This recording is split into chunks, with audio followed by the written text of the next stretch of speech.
C'est à l'occasion de la Journée mondiale des réfugiés que le jeune photojournaliste afghan Mortaza Beboudi a présenté du 19 au 22 juin dans les locaux de l'UNESCO une exposition photographique. Cette dernière retrace la vie des réfugiés dans le camp de l'île grecque de Lesbos. C'est ma première exposition aussi à l'UNESCO aujourd'hui et je suis très content parce que c'est la première fois que l'UNESCO a organisé une exposition photo à l'occasion de la Journée mondiale des réfugiés. J'ai vécu toute ma vie en tant que réfugié. Donc là, quand je suis né, j'avais 2 ans en Afghanistan. Après ma famille, j'ai grandi en tant que réfugié pendant 15 ans. Après, je suis rentré dans mon pays. Après, j'ai dû encore quitter après 5 ans. Donc pour moi, c'est une chose que ça me touche au corps et que c'est une chose que je les comprends mieux.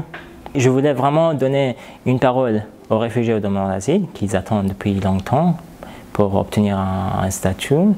Et aussi de raconter des histoires des demandeurs d'asile et des réfugiés.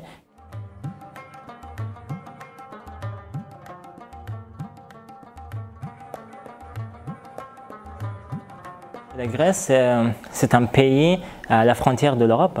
Donc là, je suis allé à Athènes l'année dernière pour voir un peu les camps de réfugiés aussi aux banlieues d'Athènes.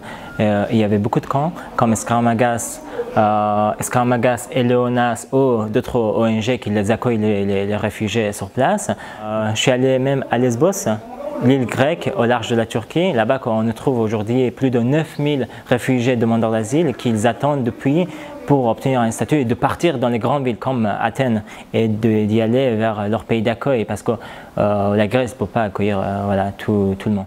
Et c'est par son dialogue avec les visiteurs qu'il a souhaité mettre en avant l'histoire de ces hommes et de ces femmes. Cette photo-là, ici, vous voyez une bibliothèque qui a été faite par les réfugiés, un réfugié camerounais qui est dedans en train de mettre la lumière, lampe. Et je voulais vous montrer vraiment l'endroit, l'espace. C'est une petite bibliothèque, mais il y a 600 personnes par jour qui visitent cette initiative. À travers cette photo, voilà, vous voyez la cuisine irakienne. Et vous voyez le chef qui est en train de cuisiner. Et très bon falafel kurde, irakien. Vraiment, il y a un aspect de solidarité parce que là, il aide entre eux. C'est à travers la cuisine, on peut apprendre de les uns les autres et aussi d'y aller vers l'intégration. Les spectateurs ont répondu présent et ont été touchés par le travail du jeune journaliste. Connaissant un peu Mortaza et son œuvre passée, comme d'habitude je retrouve un petit peu dans ses photos ses émotions et il nous fait vraiment voyager, rentrer à la rencontre des réfugiés et notamment les photos avec les enfants où on a juste envie de rentrer dans la photo et de leur faire un gros câlin, les rassurer. Et c'est une chance pour lui, et je trouve que c'est génial, c'est quelque chose qui peut le propulser et dans la maison de l'UNESCO, je pense qu'il n'y a pas meilleur lieu pour faire une petite exposition comme celle-là.